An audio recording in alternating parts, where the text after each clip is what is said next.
dictada por el venerable maestro Samael Aumbeor el día 15 de junio de 1977 en tercera cámara.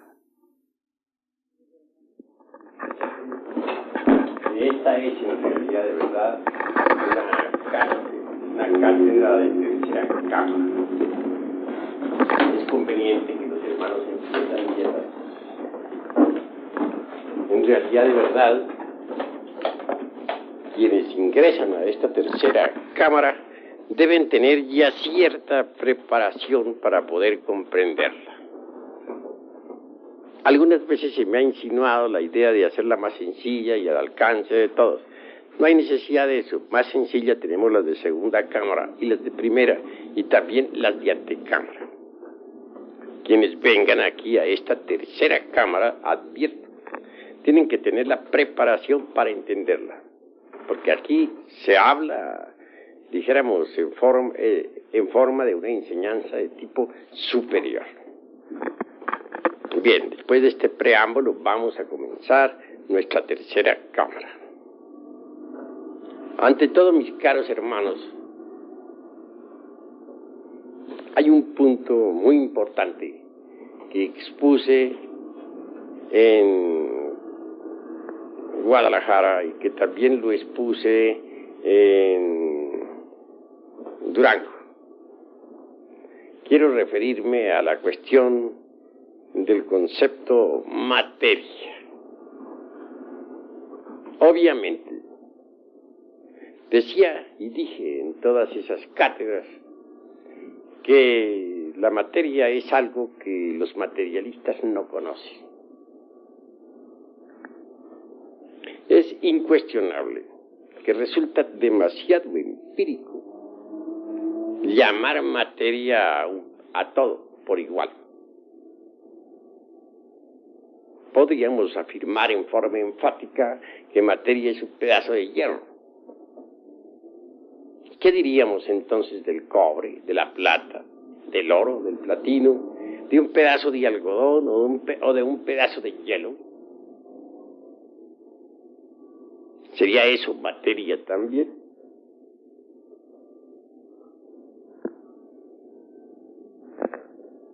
Si un químico en un laboratorio llamara fósforo a todos los elementos químicos que existen en el mismo, ¿no sería acaso tal afirmación absurda? No menos absurdo resulta denominar materia a cualquier elemento, a cualquier sustancia, per se, es decir, por sí. Quienes así proceden son empíricos, pero no científicos en el sentido trascendental de la palabra.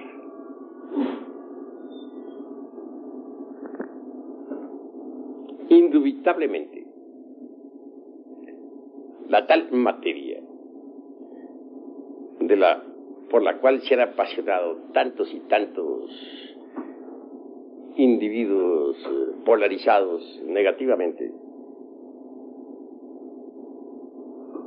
es terra incognita para la ciencia oficial, mas tiene sus pontífices y sus dogmas inquebrantables y sus Biblias. Por ejemplo, la dialéctica de Carlos Marx. Me refiero en forma enfática a la dialéctica materialista. Sería el libro Biblia de los secuaces del dios materia. Eso es indubitable. Con todo y esto, y lo que estamos afirmando en forma enfática, digo que lo que se llama materia, o eso que denominan materia, como sustancia es incognoscible, per se. En latín quiero decir por sí.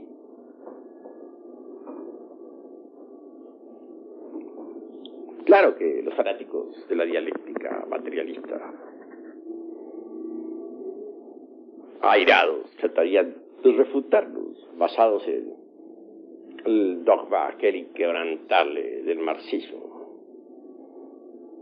que rechaza las afirmaciones categóricas de don Emmanuel Kant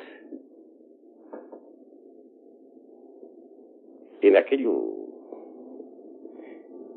que se dice por sí o en sí mismo, etc.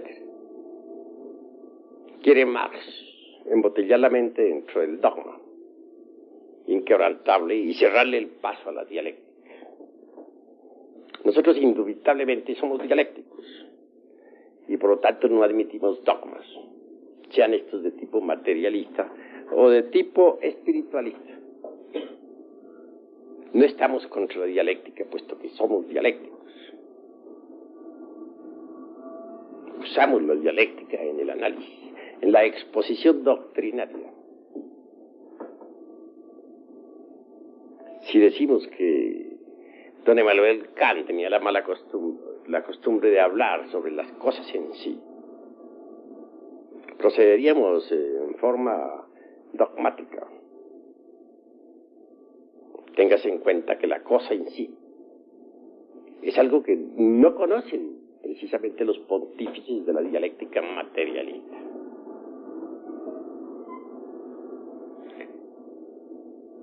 Andando pues por este camino de las disquisiciones filosóficas, entramos en terrenos verdaderamente sorprendentes. Los llamados secuaces materialistas dialécticos ciertamente no tienen sino una clave para interpretar la naturaleza. Los gnósticos somos diferentes. Tenemos 7 claves y por ello en el terreno tanto inductivo como deductivo relacionado con la investigación llevamos una ventaja sorprendente al dogmatismo materialista. Todavía hay reaccionarios por ahí que piensan que más allá de la velocidad de la luz no es posible la existencia de ningún átomo. Esto nos huele a clerigalía del tipo materialista, porque tenemos velocidades tan sorprendentes como la fuerza de la gravedad. Bien sabemos que las ondas gravitatorias son mucho más veloces todavía que las ondas de la luz. Así que quienes sientan cátedra dogmática sobre la sustancia en sí o la llamada materia cierran el paso a la dialéctica, y nosotros somos dialécticos revolucionarios. No podremos aceptar dogmas. Pero la sustancia en sí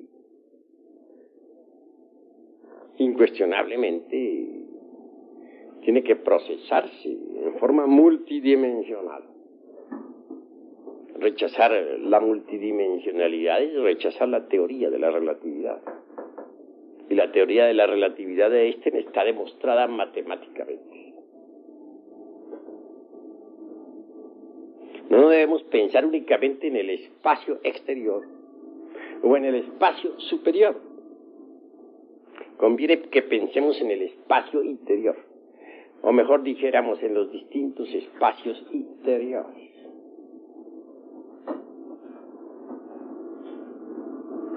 Se sienta cátedra siempre afirmando que la naturaleza tiende a agotarse. Aparentemente esto resultaría axiomático cuando contemplamos los procesos involutivos de la misma. Pues téngase en cuenta que evolución e involución se hermanan y constituyen el eje mecánico de toda existencia universal. Lo que sí sucede es que además de la evolución y de la involución, hay otra ley completamente diferente. quiero referirme a la ley aquella del espacio interior, aquella que se escapa de la evolución y de la involución, aquella que pasa a una transformación revolucionaria, radical, aquella que se introduce, dijéramos, en dimensiones superiores por revolución.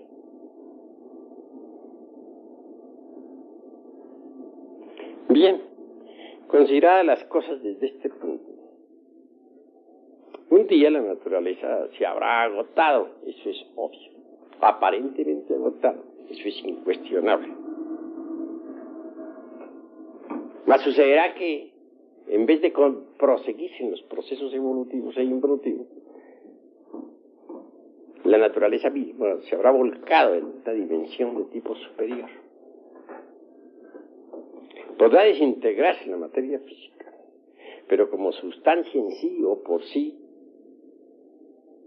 a la luz de los postulados de un Kant y su crítica de la razón pura, pues obviamente tendrá que pasar de dimensión en dimensión, como en forma de escala multidimensional, hasta llegar pues al estado aquel que podríamos decir homogéneo, divinal, si cabe este término ahí, más allá de las simples concepciones caóticas de cualquier génesis. Y al fin, depositada esta tierra como si fuese una semilla en sustancia, entre el espacio profundo, aguardará como una semilla el momento en que ha de ser despertada para una nueva actividad. Pensemos en un árbol, muere después de haber dado sus frutos, se convierte en un montón de leños, pero al fin deja sus gérmenes, y en el germen continúa la posibilidad para ese árbol, la posibilidad de repetir su existencia. Lo mismo sucede con el mundo tierra, o con cualquier mundo del espacio, o con cualquier sol del infinito. Un día dejará de existir, pero continuará como simple germen en el espacio profundo, inconfundible con el espíritu universal de vida, con el gran alaya del universo. Entonces, allí aguardará el momento de una nueva manifestación. Obviamente, cuando tal instante llegue, la fuerza eléctrica, el huracán eléctrico, el torbellino eléctrico polarizará nuevamente esa sustancia. Y nacerá un nuevo caos, por ende. Y es el fuego, o el logos, quien fecundará tal caos. Hasta el caos podríamos llamarlo, y lo hemos llamado otras veces, el limbus, o el mysterium magnum. Tal caos en sí mismo pertenece a esa materia de que otro día les hablara, llamada Heliastes. Los orientales la denominan Sababat. Indubitablemente, tal germen, después de que haya sido diferenciado por el impulso eléctrico, o polarizado, o bipolarizado, viene a ser, o vendrá a ser, fecundado por el fuego. Y entonces, de ese caos nacerá una nueva vida. Surgirá el anima mundis,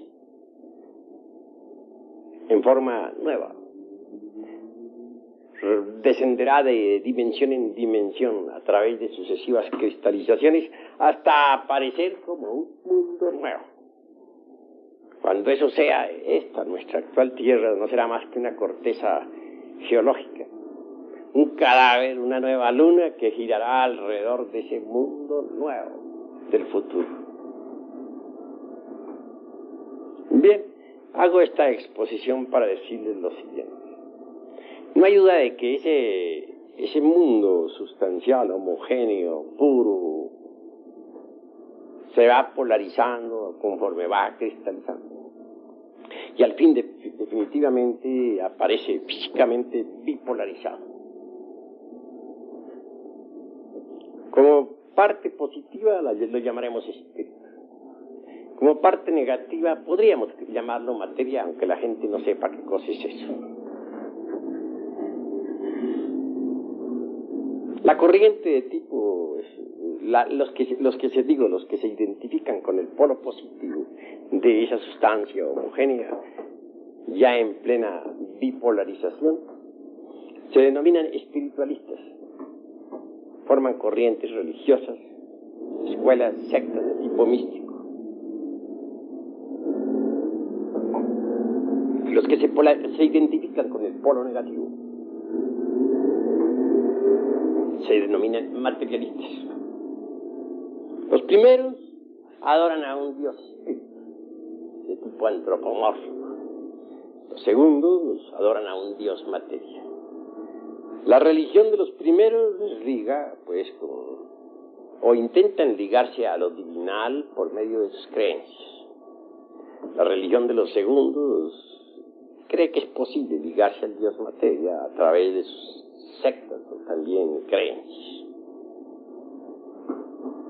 Tan religiosos son los unos como los otros. Son dos corrientes opuestas que mutuamente se destruyen. Nosotros necesitamos seguir la tercera fuerza. La positiva es útil, cumple su labor, la negativa es útil, pero nosotros necesitamos de una tercera fuerza, la fuerza neutralizante. Esta resuelve la lucha de los opuestos brincando hacia la síntesis. La tercera fuerza es neutralizante. La tercera fuerza es interior, profunda. Nos lleva hacia el ser. Necesitamos autoexplorarnos para autoconocernos y descubrir en nosotros mismos eso que es la verdad.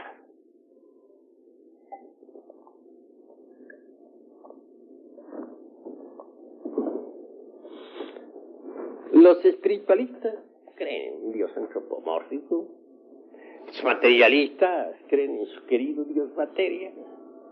Ambos son creyentes. Y ni el uno ni el otro conocen la verdad. La verdad solamente es posible conocerla mediante la tercera fuerza. Está dentro de nosotros mismos, aquí y ahora. Me refiero a la fuerza neutral.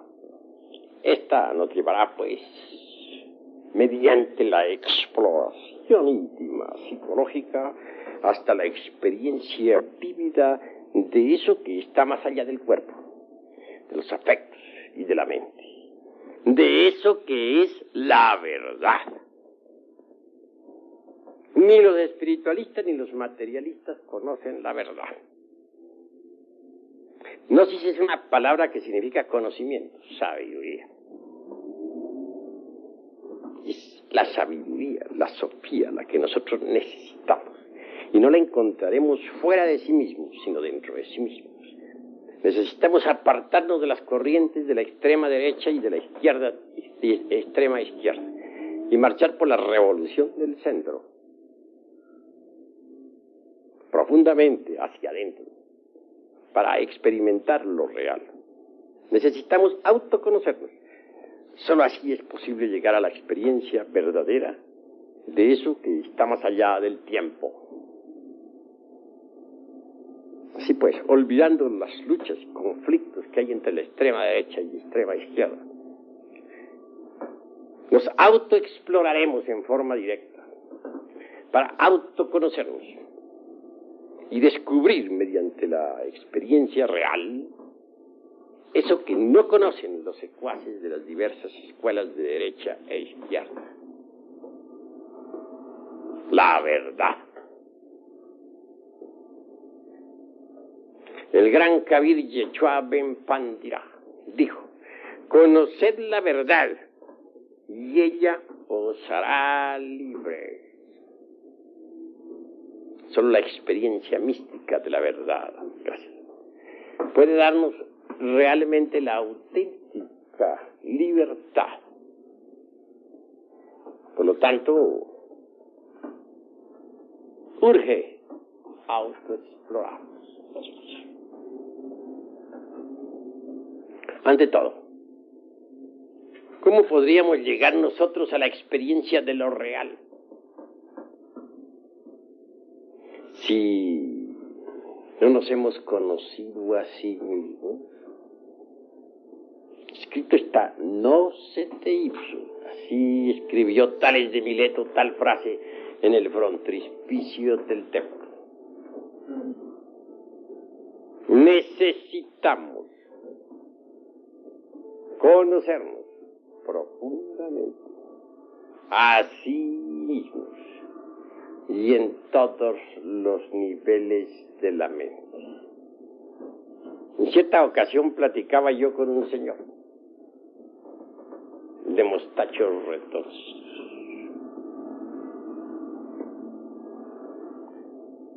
Me decía él que a sí mismo se conocía. Le dije, señor, si usted se conoce a sí mismo, dígame, ¿cuántos átomos tiene un pelo de su bigote?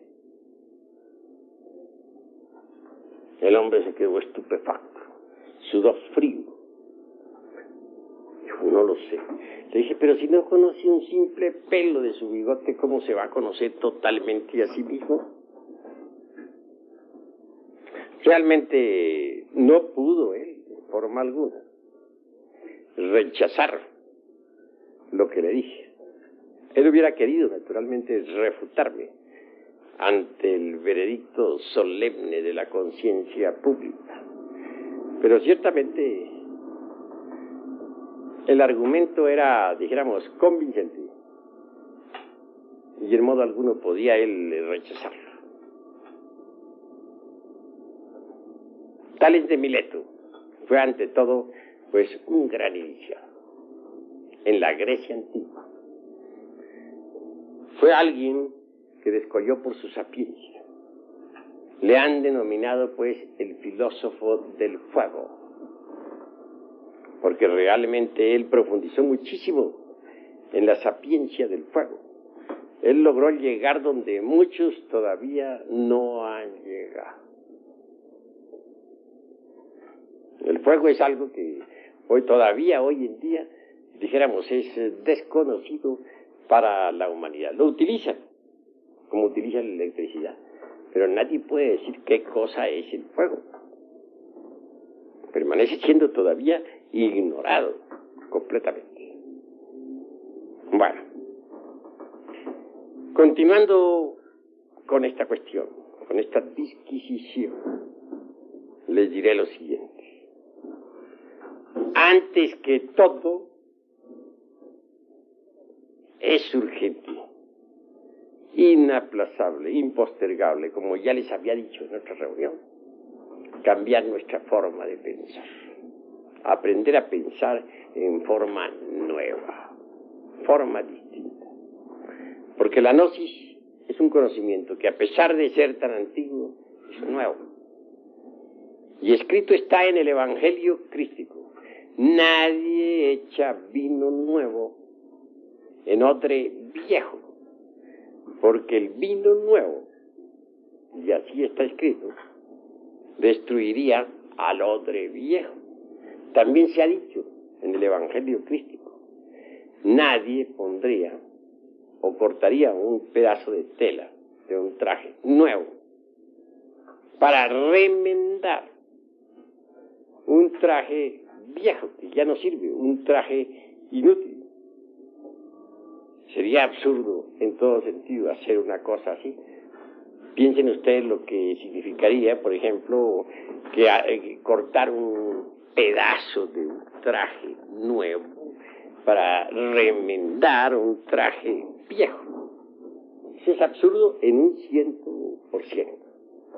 Así que, en realidad, de verdad, mis queridos hermanos, necesitamos nosotros aprender a pensar en forma completamente nueva. Se necesita una transformación mental.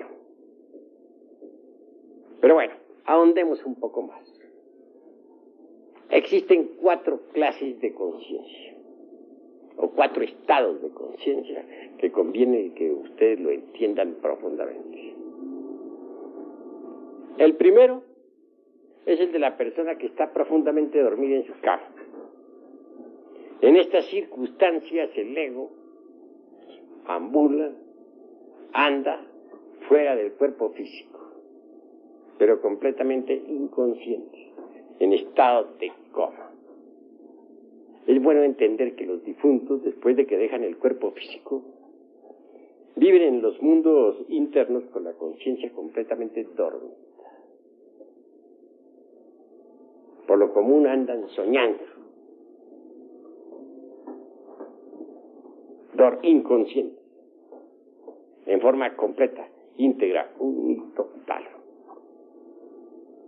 Lo mismo sucede en esa pequeña muerte que es la del cuerpo físico, que es el sueño ordinario. Mientras el cuerpo físico duerme, el ego ambula, inconsciente, dormido. El segundo estado es el llamado estado de vigilia.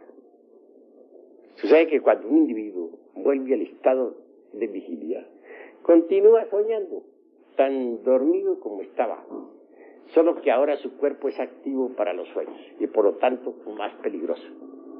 Una cosa es cuando el cuerpo es pasivo para los sueños, y entonces no hay tanto peligro, y otra muy diferente es cuando el cuerpo es activo para los sueños, y entonces el peligro es mayor. En el llamado estado de vigilia, el cuerpo físico es activo para los sueños, y entonces es cuando se cometen errores de toda especie.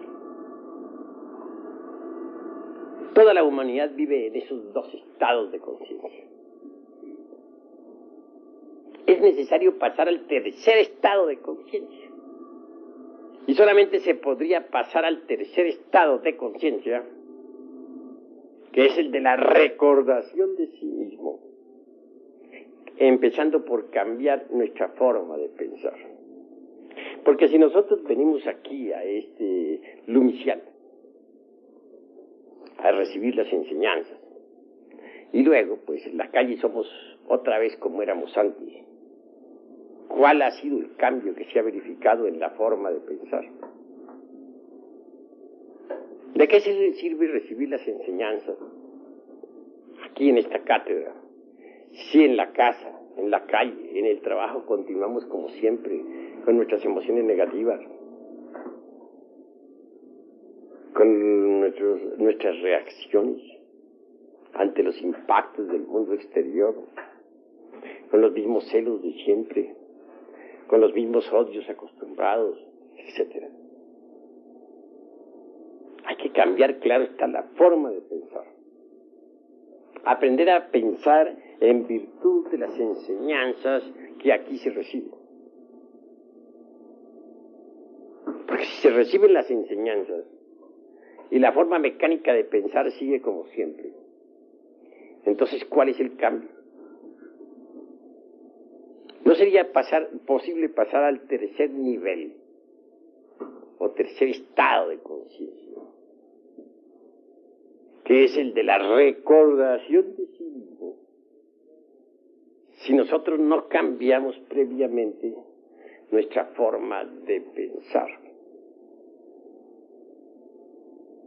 Incuestionablemente, si deseamos un cambio, habremos de empezar por cambiar el aspecto intelectual y el aspecto emocional. Esto significa eliminar de sí mismo todo ese automatismo inconsciente e intelectual que hemos tenido, todos esos procesos de la mente razonadora,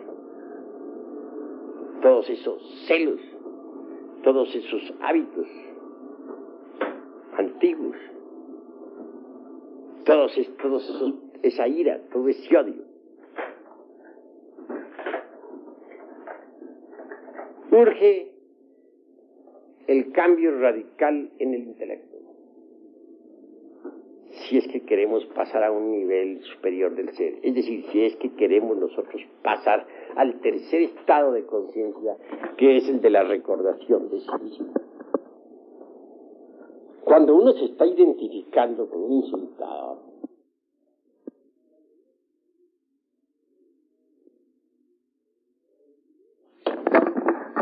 continúa uno aquí en ese momento, continúa uno, en esos instantes, pensando como antes. Si antes lo insultaban, él insultaba. Si le pegaban, pegaba. Obviamente está continuando en la misma forma. No ha cambiado su forma de pensar. Si un hombre está celoso, está celando a su mujer, después de haber venido aquí a recibir las enseñanzas, pues no ha cambiado. Sencillamente carga la gnosis en su memoria como un adorno más, como cuando uno se pone un traje nuevo, pero en su forma de pensar sigue siendo el mismo. Cuando uno está lleno de lujurias, pues no ha cambiado, sigue siendo lo que era antes. ¿Cómo podría entonces pasar al tercer estado de conciencia? ¿Y por qué se es lujurioso? Porque se cargan algunos agregados psíquicos de lujuria. Más aún, el que se identifica con alguna escena lujuriosa, obviamente se olvida de sí mismo. Y en ese momento se manifiesta lujurioso. Da oportunidad a los yoes de la lujuria para que ellos hagan lo que quieran.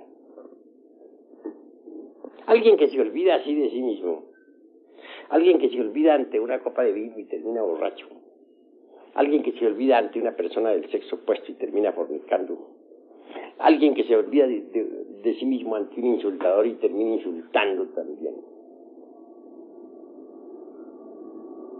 pues en verdad que no está preparado todavía como para pasar al tercer estado de conciencia, que es el de la recordación de sí mismo. Porque sería contradictorio suponer, siquiera, que un hombre haya pasado al tercer estado de conciencia y se olvide de sí mismo. Si el tercer estado es precisamente recordación de sí mismo. Sí, pues o ha pasado o no ha pasado al tercer estado. En esto no puede haber vaguedades de ninguna especie. Bueno, un paréntesis, podría abrir una ventanita ahí para que no haya tanto calor. Está haciendo mucho calor. Abran ustedes esas ventanas. Muchas gracias.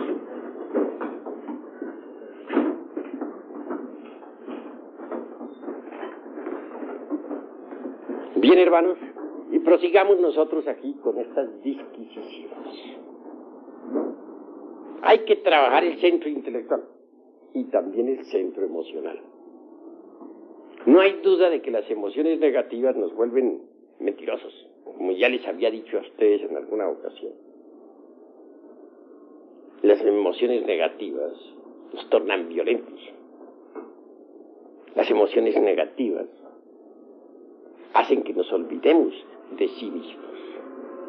Un individuo, por ejemplo, celoso, llevado de la emoción negativa de los celos, pues se vuelve violento, puede matar a otro y en consecuencia ir a la cárcel, puede tratar mal a su mujer, tal vez injustamente, etcétera. De manera que las emociones negativas pueden convertirlo a un calumniador, falso, en violento, en perverso.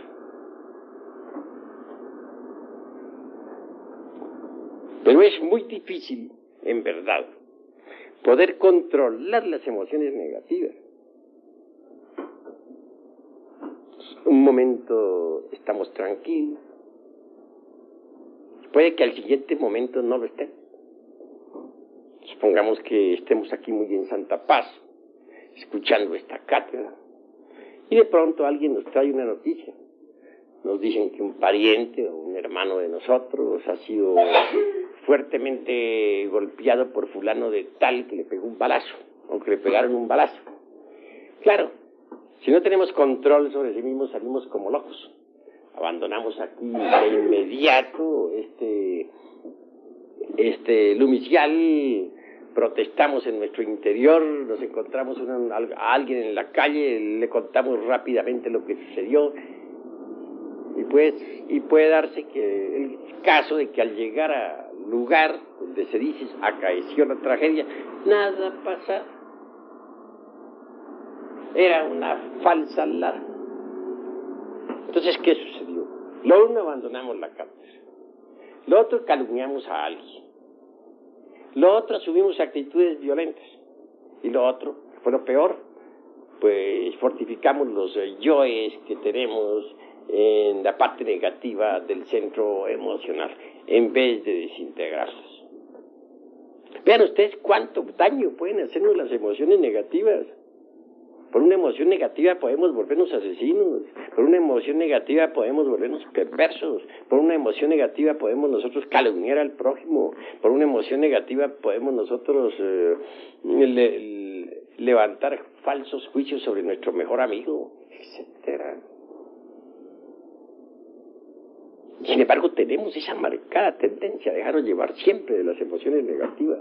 No hemos aprendido a ser austeros, impávidos, serenos, mesurados. Así que introducir la gnosis en nuestra forma de pensar para cambiar e introducirla en el centro emocional cuesta un poco de trabajo. Pero si nosotros pensamos en lo que son los centros de la máquina orgánica, por ejemplo, el centro intelectual tiene algo del centro motor y algo del centro del movimiento.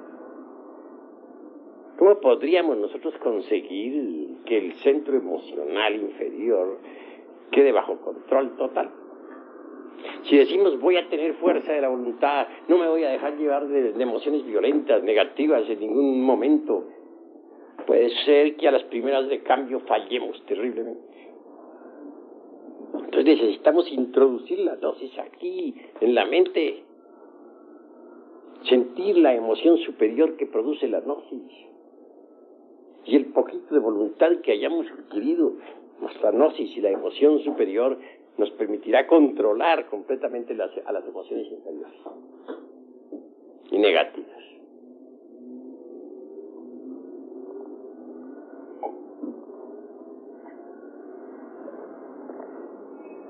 En todo caso, se necesita controlar a la emoción inferior con la emoción superior. La emoción superior está en el centro intelectual. Pues controlemos a la emoción inferior con la superior. Metamos gnosis dentro del cerebro para que nuestra forma de pensar cambie y vivamos de acuerdo con los principios y las reglas del gnosticismo universal. Modifiquemos pues el proceso del pensar y habrá una especie de emoción intelectual en nuestra cabeza. Eso más un poquito de voluntad nos permitirá controlar a las emociones inferiores. Obviamente, la destrucción total de las emociones inferiores adviene con la aniquilación de aquellos elementos psíquicos indeseables que se relacionen precisamente con la parte emocional inferior. Pero entre tanto, y mientras tales elementos son eliminados, debemos controlar al centro emocional inferior con la parte emotiva del intelecto. Un intelecto alumbrado por la mística gnóstica. Ese es el camino obvio a seguir. Solo por ese camino podría procesarse verdaderamente un cambio que es tan necesario. Se necesita precisamente ir cambiando poco a poco. Y esto de ir cambiando poco a poco es posible si vamos introduciendo las reglas gnósticas, la sapiencia del gnosticismo universal en nuestro pensamiento, en nuestra mente. Pero como les digo, hay que modificar completamente la mente. Necesitamos de una nueva mente para pensar. Porque con la mente vieja, con esa mente ya decrépita, con esa mente ya deteriorada, con esa mente acostumbrada a todo este tren de vida que normalmente llevamos, no sería posible provocar un cambio en nosotros mismos.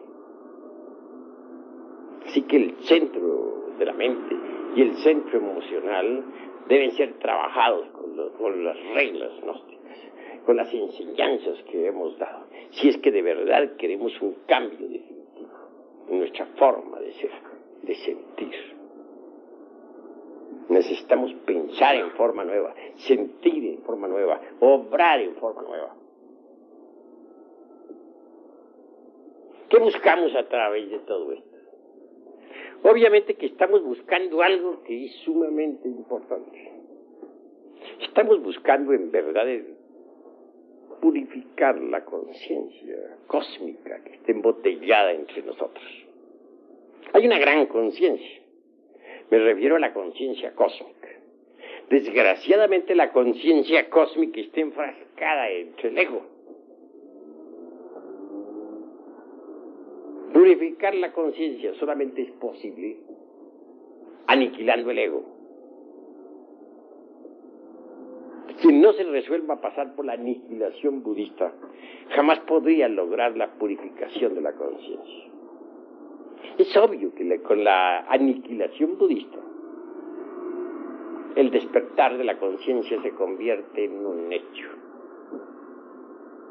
Una conciencia despierta es una conciencia purificada mediante la aniquilación del ego. Eso es indubitable. En todo caso, el proceso didáctico del psicológico, dijéramos, de la liberación de la conciencia en nosotros, tiene naturalmente un nombre en el budismo oriental. Se le denomina Alaya Vijnana. Alaya Vijnana. Este Alaya Vijnana guarda alguna relación con el cuerpo de ley, que es el Dharmakaya. El Dharmakaya en sí mismo, como sustancia ser, es inmortal, divinal. El cuerpo ley del Dharmakaya nos da eso que podríamos denominar omnisciencia. Si por algo al cuerpo ley se le llama Dharmakaya, es porque es el resultado de tremendos trabajos hechos en nosotros mismos y dentro de nosotros mismos, aquí y ahora. Que el cuerpo de Dharmakaya pueda sumergirse entre el vacío iluminador, y más aún que pueda llegar a la talidad que está más allá del mismísimo vacío iluminador, es innegable. Es innegable. Quien posea el cuerpo de Dharmakaya ha llegado a la felicidad real y a la verdad última. Pues no sería posible llegar a poseer tal cuerpo si no hemos trabajado la conciencia escondida en nosotros, a esa conciencia que se encuentra enfrascada entre el ego. Se hace necesario desenfrascarla, desembutirla, desembotellarla, liberarla, mediante el trabajo sobre sí mismo. Y no es posible trabajar o provocar un cambio al trabajar sobre sí mismos si antes no hemos empezado por cambiar nuestra forma de pensar y de sentir. Un individuo que recibe la enseñanza y continúa embotellado en los antiguos procesos intelectuales y emocionales. No puede en modo alguno originar cambio alguno. Los cambios son necesarios para llegar al cambio supremo. Tengas entendido que los agregados psíquicos del ego se procesan en 7 niveles del ser. Incuestionablemente, el cuerpo de Dharmakaya solo es para los que han llegado a la parte más elevada del ser, aquellos que han desintegrado absolutamente todos los agregados o todos los elementos inhumanos que existen en los 7 niveles del ser. Solo un individuo así puede tener el cuerpo del Dharmakaya. Pues hay que hacer una plena diferenciación entre lo que es en realidad de verdad el alaya vijnana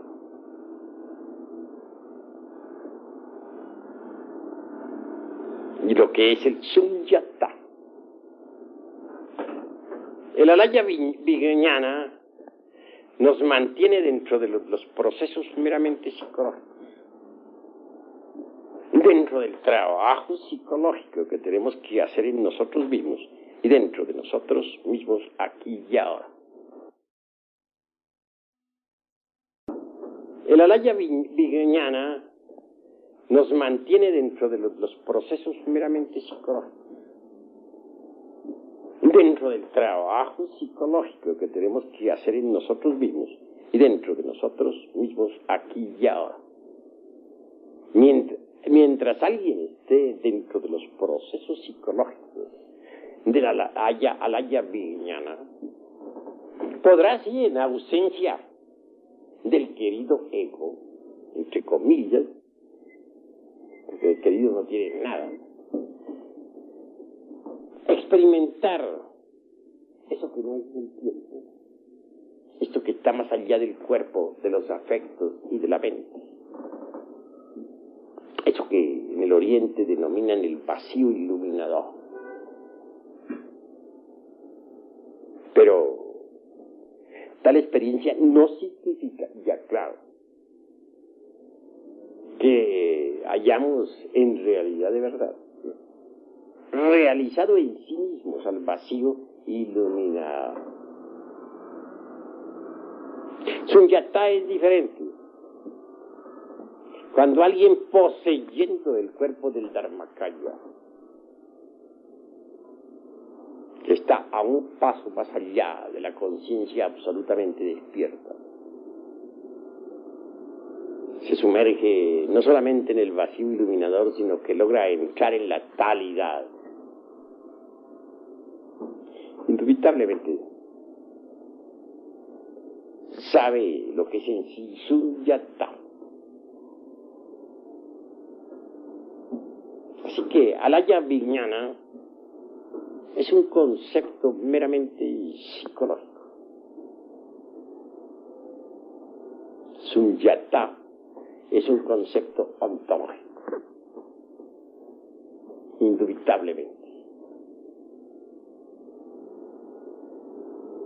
En todo caso, quiero que entiendan ustedes claramente a través de estas disquisiciones que una cosa es la maquinaria esta espantosa y terrible de la relatividad y otra cosa absolutamente diferente, el vacío iluminador.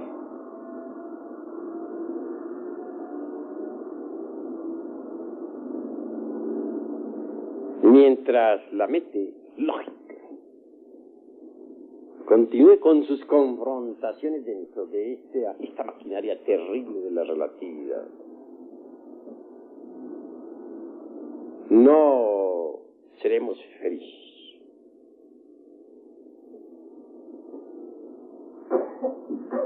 Pensemos en que una cosa es el concepto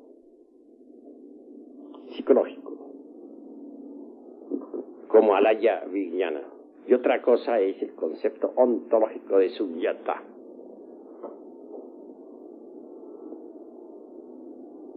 La mente, la conciencia embotellada en las confrontaciones lógicas de la teoría de la relatividad, no podría encontrar dicha verdadera, porque no es en la lógica donde podremos encontrar la dicha, sino en sunyata.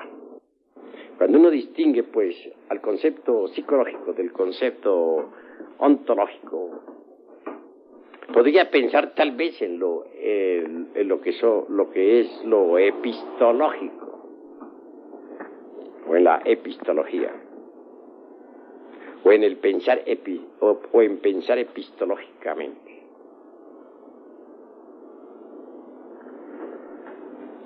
Llegar pues a desligarse, a zafarse del pensamiento lógico, para reposar pues en el vacío iluminador, es el máximo anhelo que tenemos. Pero claro, yo ya estoy definiendo metas, de que mientras nosotros estemos embotellados en las confrontaciones lógicas, no podremos de verdad saber qué cosa es el sunyata, porque alaya vijnana no es sunyata. En forma similar diría lo siguiente: les he enseñado a ustedes lo que es la meditación. Les he dicho que, por ejemplo, nosotros en vida podemos experimentar eso que no es del tiempo, en ausencia del ego. Hasta les he dado un mantra para que trabajen con él. Eso es obvio. Un día cualquiera podrían ustedes llegar a esa dicha. Porque si la conciencia está puesta en una cantina, allí estaremos nosotros. Si la conciencia está en la plaza del Zócalo de México, allí estaremos nosotros. Y si depositamos la conciencia entre el vacío iluminador, allí estaremos nosotros. Eso es obvio. Pero antes de llegar a la experiencia del vacío iluminador, aspiramos nosotros, naturalmente, y trabajamos. Eso es claro. Estamos, dijéramos, dentro del mundo de las confrontaciones lógicas. Pero una cosa es el vacío iluminador como concepto, y otra cosa es el vacío iluminador como experiencia. Ustedes pueden vaciar la mente de toda clase de pensamientos, por ejemplo, para hacer el vacío en la mente, el vacío total, el cero radical, absoluto. Si lo pueden, si lo quieren, pueden. Pero mientras existe en la mente durante la meditación la idea de que ustedes quieren el vacío iluminador, entonces el vacío continúa siendo para ustedes un concepto. Y nada más que un concepto. Se están procesando estrictamente dentro de la alaya vijnana. El día que ustedes logren el vacío del vacío en su propia mente, que no es la nada como piensan muchos ignorantes ilustrados que nos critican, entonces en verdad habrán conseguido ciertamente y en forma directa la experiencia de eso que está más allá del cuerpo, de los afectos y de la mente. Pero mientras el vacío continúe en ustedes como un simple concepto al cual, o como un anhelo, o como una idea, o como algo a lo cual ustedes aspiran, pues no lo experimentarán. Pero cuando lleguen ustedes al vacío del vacío, en que ya ni siquiera, ni remotamente, dijéramos, se acuerdan de que están meditando, sino que en verdad se han hecho el vacío y se han olvidado de la idea del vacío, que es diferente. Entonces habrán experimentado el sunyata.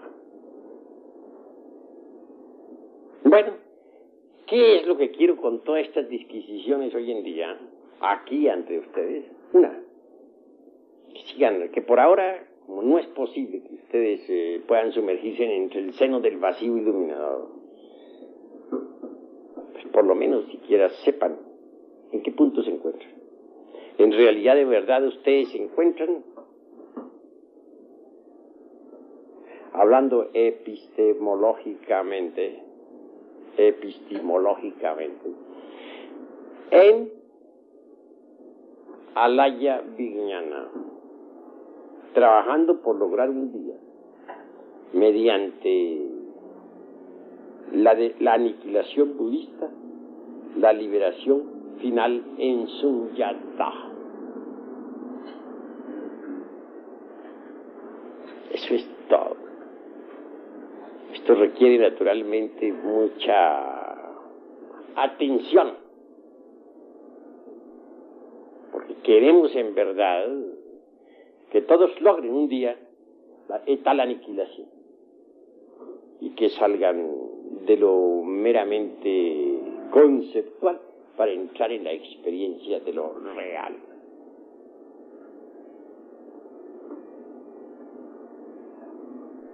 Total aniquilación absoluta es necesaria. Salirnos un día de las confrontaciones meramente lógicas y experimentar ciertamente eso que no es del tiempo. Así como en vida, por ejemplo, necesitamos ahorrar energías para crear el segundo cuerpo psicológico, que es el astral, que así se denomina. Porque si gastamos nuestras energías, la creación del segundo cuerpo se hace algo más que imposible. Así también necesitamos, a través de la didáctica esta de la Alaya, de la gran Alaya universal o de la Alaya Vijnana, y aniquilando los agregados psíquicos. Conforme los vayamos aniquilando, las energías se van acumulando en nosotros. Y tales energías después nos permitirán ciertamente la creación del cuerpo del Dharmakaya.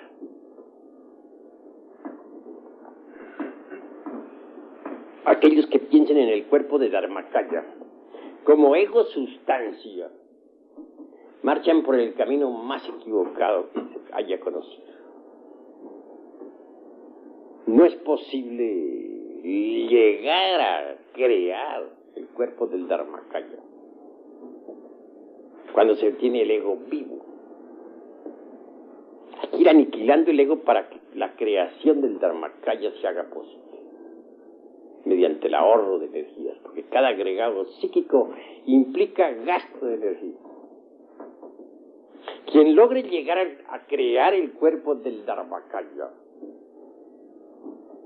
incuestionablemente habrá conocido la verdad, la habrá experimentado no fuera de sí mismo,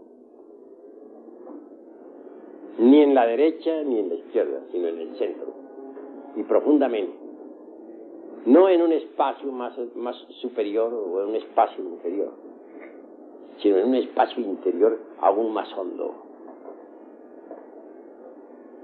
Quien forme, quien fabrique el cuerpo del Dharmakaya mediante el trabajo interior de sí mismo, mediante la desintegración del ego, incuestionablemente llegará a experimentar la dicha del vivir, conseguirá la auténtica felicidad que no es del tiempo, porque el cuerpo del Dharmakaya es cuerpo ser y no ego ser, como pretenden muchos ignorantes ilustrados.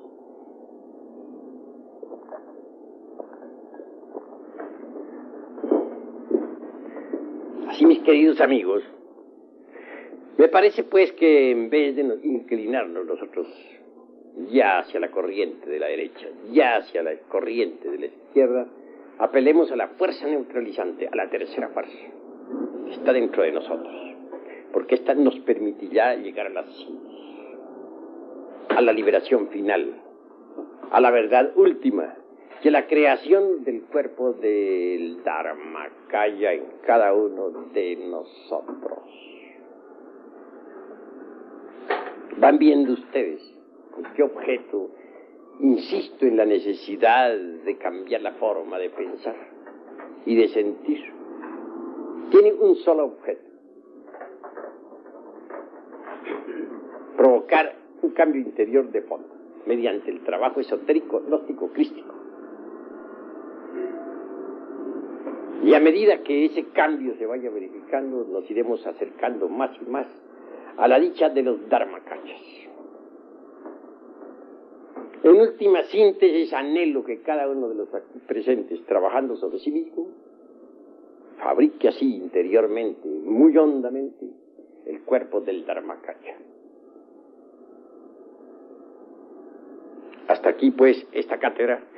Más quedan abiertas las puertas en este momento para las preguntas que ustedes han de hacer. Así pues, pedimos a los hermanos que hagan sus preguntas, ¿no? Espero que no me vayan a salir con preguntas de segunda cámara, ni de primera cámara, ni de antecámara. No se olviden que estamos en tercera cámara y las preguntas deben estar a la altura. Allí, pues, el que quiera preguntar, pregunte con la más entera libertad. Hable, hermano. El cuerpo físico estaba activo. Mi pregunta es la siguiente. Cuando se está en estado sueño, como decía usted, y el ego vaga por el mundo o por el submundo, nosotros penetramos a nuestro propio país psicológico. Y naturalmente que las impresiones de ese país psicológico son las que nos inducen a actuar en el estado vigilia. O sea que estaríamos pues en las mismas circunstancias. Pues cada cual realmente vive en su país psicológico y cada cual está ubicado psicológicamente en algún lugar. Algunos estarán ubicados en un prostíbulo y otros en una iglesia. Cada cual psicológicamente tiene su lugar de ubicación. Así como en el mundo físico tenemos nosotros un lugar donde estamos ubicados. Psicológicamente también podemos estar ubicados en tal o cual lugar de nuestro país psicológico. Eso es obvio. Que influyen las impresiones subconscientes sobre la vida humana, eso es cierto. Pero una cosa es el estado mal llamado de vigilia y otro es el estado en que el cuerpo se encuentra pasivo para los sueños. Cuando el cuerpo físico se encuentra pasivo para los sueños, las impresiones subjetivas que puedan llegar al cerebro a través del antakarana, que es el cordón de plata con 7 aspectos plenamente definidos, pues no son peligrosas porque el cuerpo está pasivo para los sueños. Se tornan esas impresiones peligrosas, y en eso estoy de acuerdo contigo, cuando el cuerpo está activo para los sueños. Porque entonces tales impresiones depositadas en el cerebro se vuelven activas físicamente. Y el sujeto pasivo puede cometer errores gravísimos. Eso es obvio. ¿Hay alguna otra pregunta? ¿Es equivalente, la dharmakaya es equivalente al maestro de perfección? ¿Cómo? El término, o mejor, el proceso de dharmakaya es equivalente al maestro de perfección. El término dharmakaya incuestionablemente implica perfección del adepto o servidor de la gran obra. Pues no podríamos concebir un adepto de perfección sin el cuerpo de dharmakaya, más quien posea tal cuerpo. Tiene que saber vivir en aquella línea geométrica que separa a la talidad de la maquinaria de la relatividad. Saber vivir en perfecto equilibrio entre la talidad y la maquinaria de la relatividad. Saco a colación este término talidad por lo siguiente. La maquinaria de la relatividad y el vacío iluminador resultarían opuestos. Mas hay una síntesis que los concilia a ambos, y es la talidad. La talidad está aún más allá del vacío iluminador. Es la gran realidad. Esto lo sé por experiencia mística directa a través de la meditación interior profunda. También lo sé mediante el grado de la intuición prajna paramita, que es el más elevado grado intuicional profundo. Difícil es poder pasar más allá del vacío iluminador hasta llegar al seno de la talidad. Pero sí especifico, concreto mi respuesta diciendo, si alguien ha adquirido el cuerpo del Dharmakaya, no solamente debe absorberse entre el seno de la talidad, sino que debe aprender a vivir entre esa línea geométrica, o en esa línea geométrica que separa a la talidad de la maquinaria de la relatividad. Tiene que aprender a vivir, pues, en la acción dentro del más perfecto equilibrio. ¿Hay alguna otra pregunta?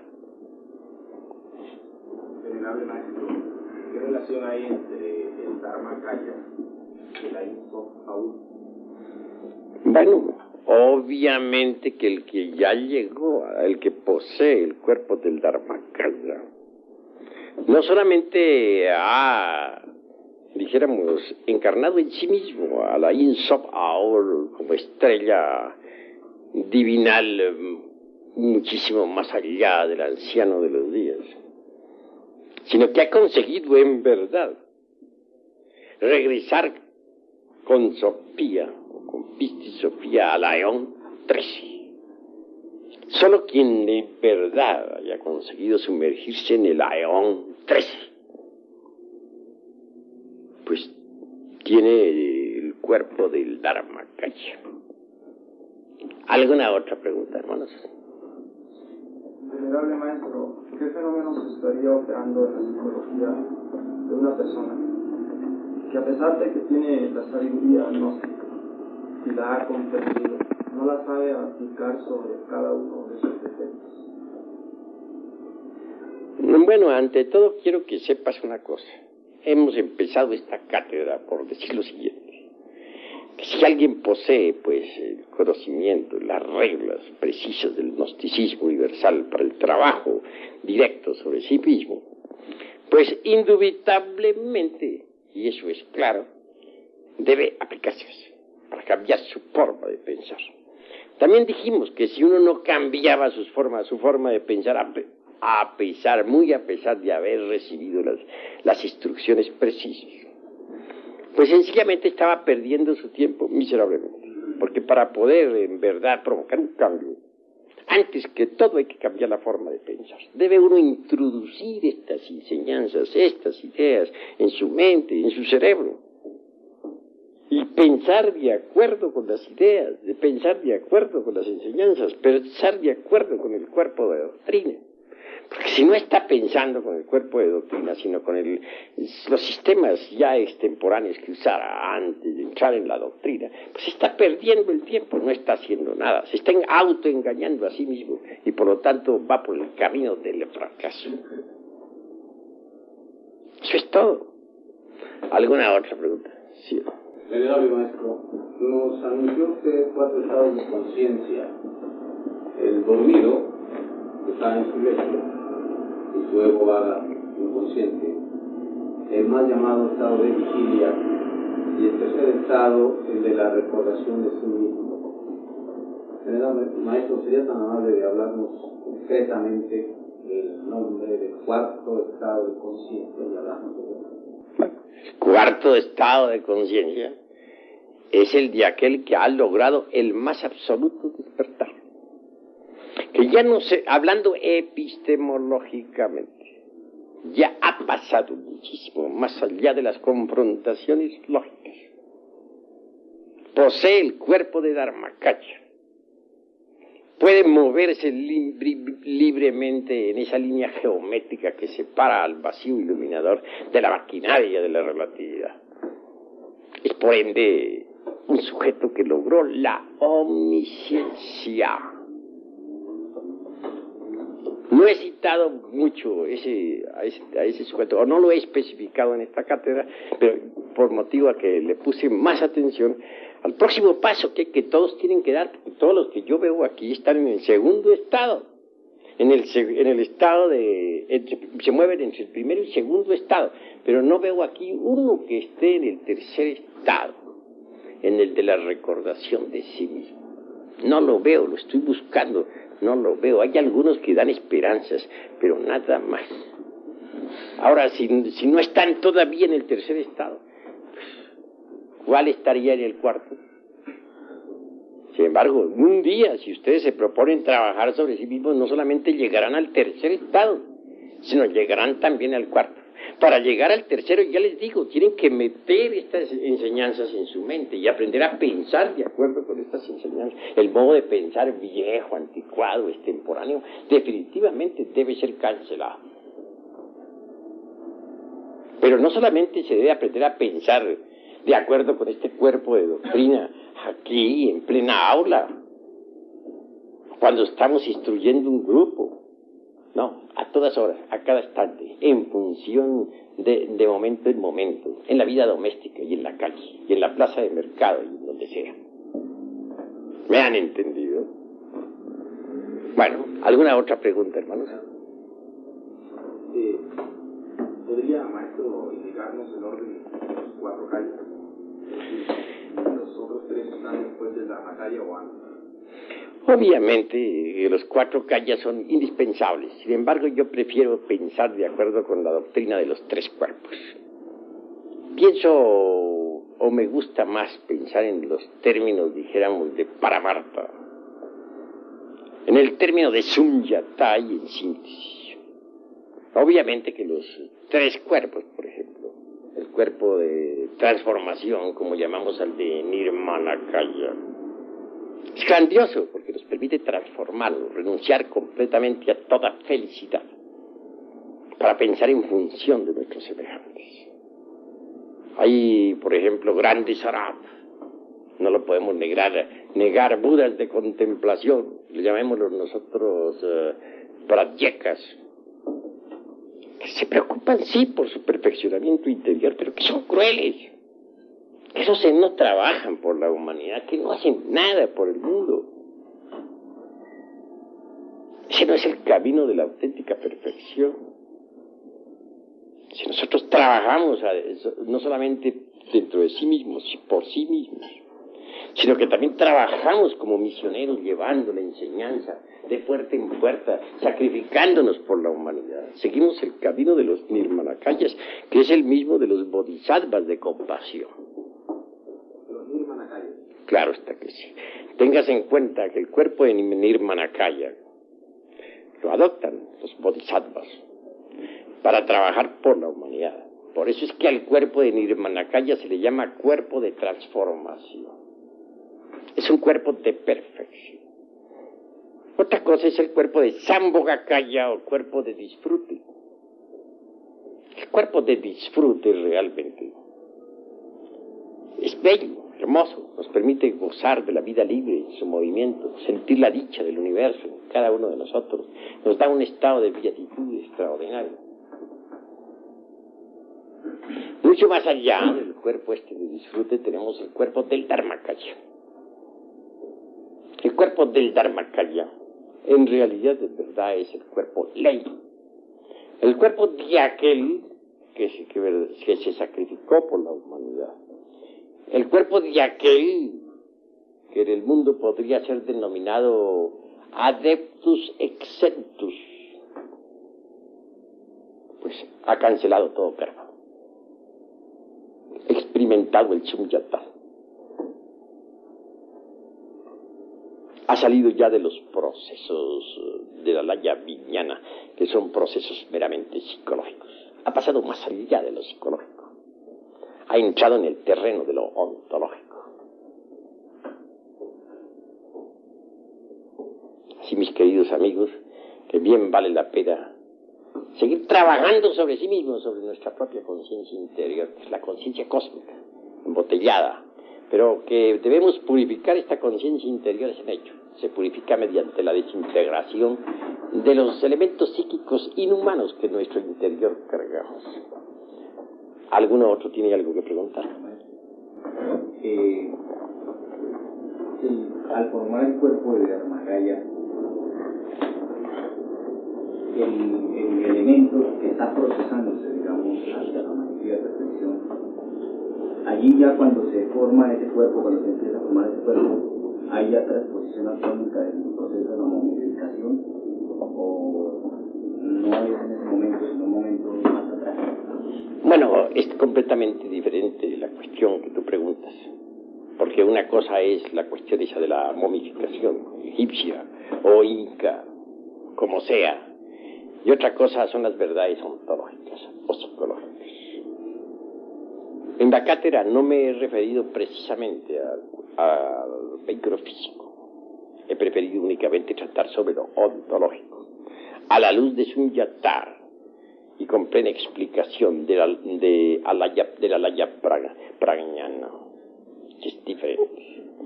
Así pues, que mejor será que nos concretemos a estos dos basamentos, el ontológico y el psicológico. Conviene también que nosotros aprendamos a conocer lo que son los límites de la confrontación lógica. Si nosotros buscáramos la paz auténtica dentro de las confrontaciones lógicas, incuestionablemente no la hallaríamos. Quien quiera experimentar la verdad tiene que salirse de la lógica. No importa cuán bien estructurada esté esta última. Cuando uno estudia a don Emmanuel Kant, filósofo de Königsberg, se maravilla de las confrontaciones lógicas y de de los procesos planteados por él en su crítica, en la cuestión del razonamiento. Pero ni los silogismos más perfectos, ni los prosilogismos mejor estructurados, ni los silogismos más grandiosos podrían brindarnos la auténtica paz de la verdad profunda. Nosotros necesitamos indubitablemente, si queremos experimentar la verdad, salirnos de la lógica, porque la lógica no es una morada verdaderamente perfecta para el ser.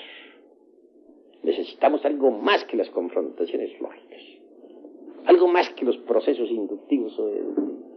Necesitamos ciertamente del cuerpo del Dharmakaya, de ese Dharmakaya que experimenta y que puede experimentar a la hora que quiera directamente el Sunyata, y que sin embargo, a pesar de todo, se mantiene en esa línea geométrica auténtica y perfecta que marca, dijéramos, el camino centro entre la maquinaria esta de la relatividad y el vacío iluminador, lo que no es del tiempo.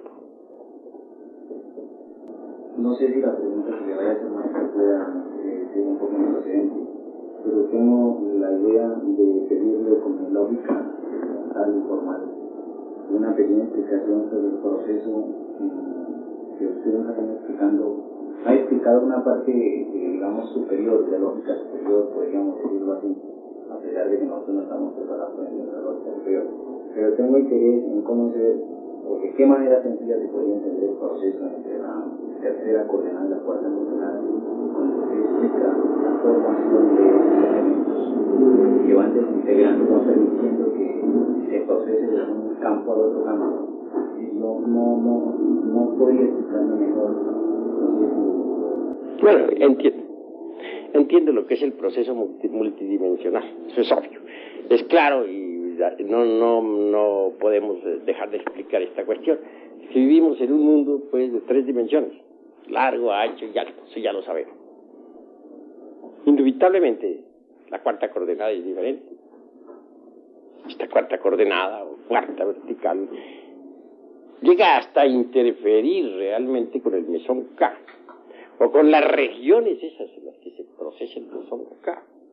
Pues se ha podido investigar a través de los científicos chinos cómo el mesón K es alterado por fuerzas de un universo paralelo.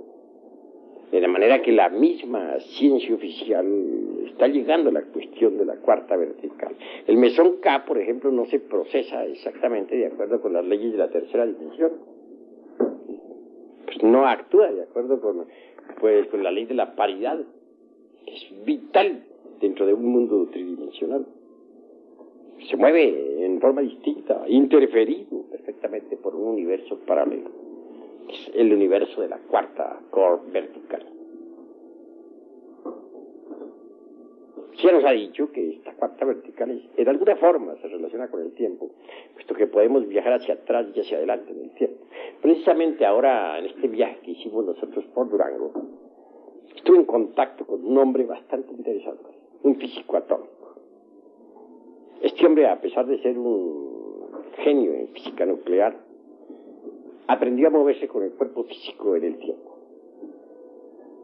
Viaja en el tiempo, hacia atrás y hacia adelante. De manera que para él, siendo físico, estrictamente físico atómico, que va a establecer una planta en Veracruz, planta atómica. Sin embargo,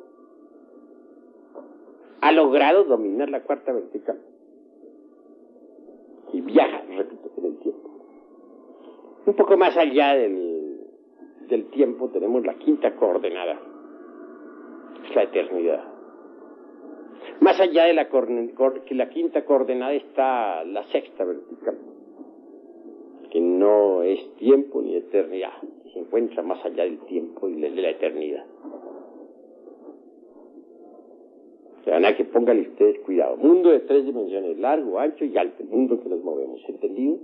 Mundo de la cuarta vertical, el tiempo. Mundo de la quinta, la eternidad. El mundo de la sexta, eso que está más allá de la eternidad y del tiempo. Y por último, la dimensión cero desconocida. Este es el planteamiento concreto. Pero bueno, a nosotros nos interesa, a través de nuestro trabajo, que ha de procesarse en 7 niveles, desintegrando los elementos psíquicos indeseables que en nuestro interior cargamos, llegar a la dimensión cero desconocida y sumergirnos posteriormente entre la totalidad, el seno de la gran realidad. Pero el trabajo es de enjundioso contenido, profundo, didáctico y dialéctico. Se requiere conocer las técnicas de fondo en la cuestión de la meditación profunda. Venerable maestro, ahora que se ha tocado este punto de las dimensiones, de la relatividad y del juego, tengo algunas inquietudes al respecto. Si el movimiento del cual se habla mucho, pero que realmente no se sabe que tiene su origen en el fuego, y otra inquietud es si realmente el espacio, en las diferentes dimensiones, siendo uno, tiene diferentes movimientos. Pues tu pregunta es interesante, pero resulta extemporánea. Ya pasó el siglo XVIII, que se distinguía y se hablaba sobre fuerza y materia, que se discutía sobre eso y se agotaba la gente discutiendo sobre eso. También se decía que la materia era un modo del movimiento, que el espíritu era otro modo del movimiento, ¿no? Está anticuado ese concepto. Hay necesidad de ser más profundos en el pensar. Esto es demasiado superficial. Tenemos que ahondar más en la cuestión interior profunda, ¿no? Y comprender que lo interesante para nosotros es un monismo, no un dualismo. Si aprendemos a pensar en forma monística, más allá de los dualismos conceptuales y de las confrontaciones lógicas, sean estas aunque sean estas del tertium organum estilo Uspensky, incuestionablemente podemos en verdad pensar mejor, transformar nuestra mente y así por ese camino producir cambios más a fondo, porque indudablemente las ideas son necesarias, pero hay que saberlas usar. Ideas monísticas nos llevan a un cambio integral total. Pues monístico es el Dharmakaya. Los Dharmakayas no son dualistas jamás, siempre son monistas. Por eso un Dharmakaya no se afiliaría a una escuela de extrema derecha o de extrema izquierda. Es revolucionario. Marcha por el camino del centro, que es el camino de la síntesis. La cuestión multidimensional es innegable. Pero en esta cuestión de la multidimensionalidad del espacio hay muchas sumas y restas. Se trata de cuestiones meramente matemáticas. Y eso es lo fundamental, saber que las entidades que gobiernan este universo de la relatividad son números vivientes. Entremos pues en el terreno de las matemáticas. ¿Alguna otra pregunta, hermanos? Sí. Maestro, usted nos habla de que para hacer el cambio radical. ¿Cómo? Nos dice sé que para hacer cambios radicales hay que meternos en el intelecto. Y en la emoción del intelecto, la doctrina, y vivir en base a lo que es la doctrina. Pero pregunto, a manera de una aclaratoria, ese punto geométrico donde se mueve un Dharmakaya está entre el vacío iluminador y la confrontación psicológica, vendría siendo el estado de conducta de un superhombre que puede estar más allá del bien y del mal y no lo puede interpretar las multitudes de la forma correcta.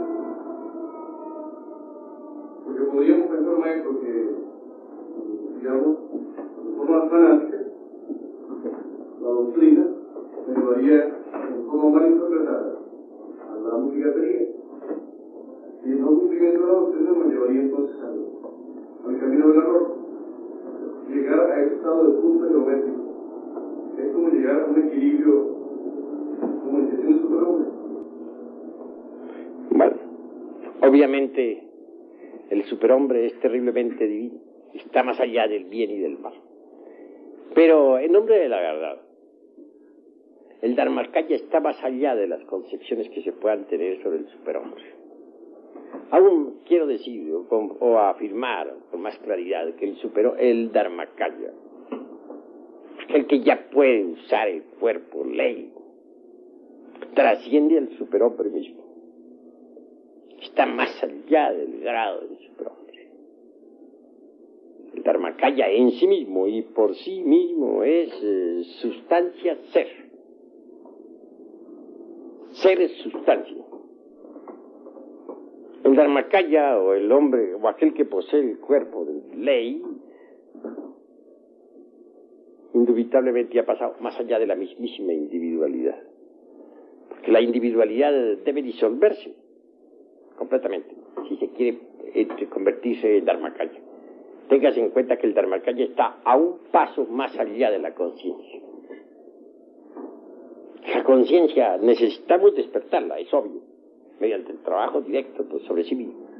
Pero por último debe ella integrarse con la talidad, con la gran realidad. Es una gota que debe caer en el océano de la gran vida libre en su movimiento.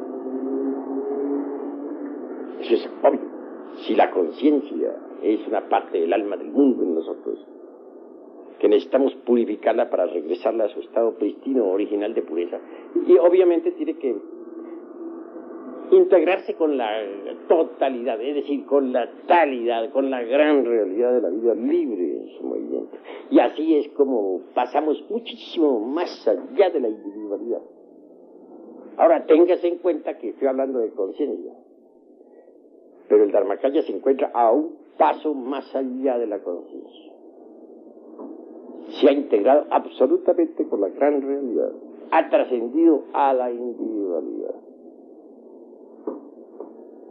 De manera que el superhombre, por muy grandioso que sea, pues tiene que inclinarse reverente ante el Dharmakaya.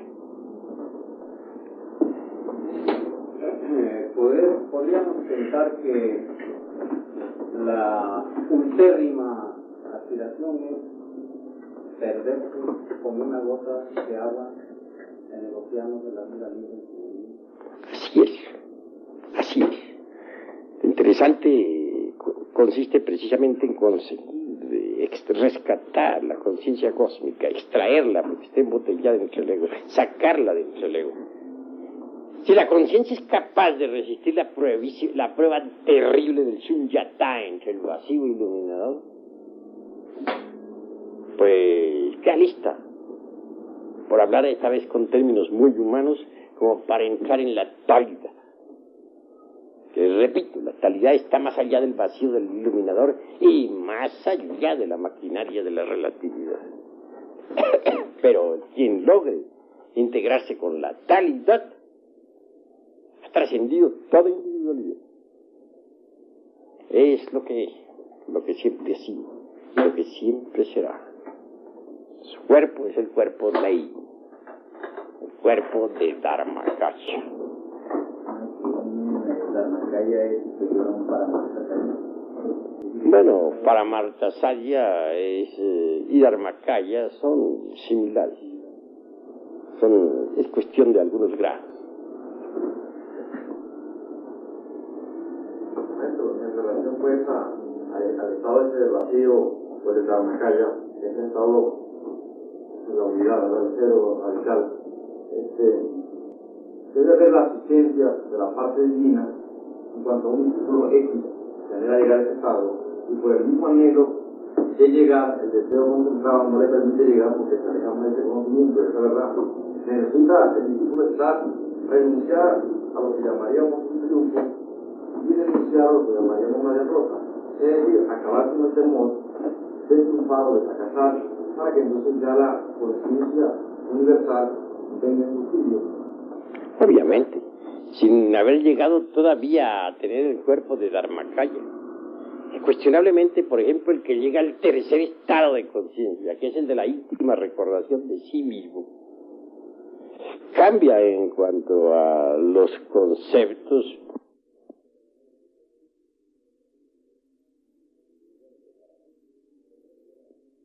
Conciencia, lo que para muchos es importante, para él no lo es.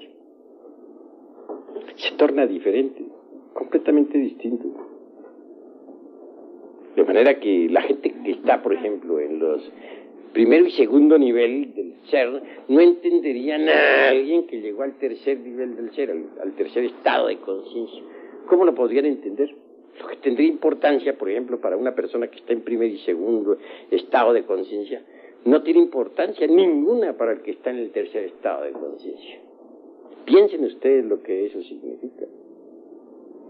Ahora, ¿qué diremos nosotros de un Dharmakaya? El Dharmakaya llegó al cuarto estado de conciencia y aún más trascendió el cuarto estado de conciencia. Porque el cuerpo ley, el cuerpo sustancia, inseparable del ser. Llega a semejantes alturas, tiene otra forma, otro modo de comprender. En estos estudios no debemos olvidar nosotros